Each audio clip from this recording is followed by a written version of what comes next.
So hello guys, welcome to my channel. প্রত্যেকে প্রথমে good morning. দেখতেই পাচ্ছ কী অবস্থা, এক্ষুনি উঠেছি, ঘুম থেকে উঠেই ভিডিও বানানো স্টার্ট করছি। আমি ফ্রেশ হয়ে যাই, কারণ আমার আজকে কোচিং আছে, ওটার জন্য আমাকে রেডি হতে হবে। সব চুল দেখতে পাচ্ছি কেমন হয়ে যাচ্ছে, তো রেডি হয়ে যায়। তারপরে যেয়ে বাইরে যখন যাবো কোচিং করতে, কোথায় পড়ি ওই ভিডিও দেখানো হবে, ঠিক আছে? আর কেমনভাবে যায় সব দেখানো হবে। আগে আমি ফ্রেশ হয়ে যাই, তারপর দেখা হবে, ঠিক আছে?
তো রেডি হয়ে গেছি, চিন্তা করো না।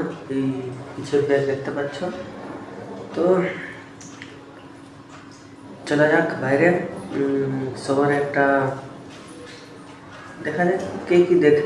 হ্যাঁ, বাংলা কথা তো ঠিক মতো বুঝতে পারবে কি পারবে না আমি জানি না, তার একটু লজ্জা লাগে রে, কি যাবো কি যাবো না, যেহেতু একটা কনফিডেন্স নিয়ে বাড়াবো, ঠিক আছে? আর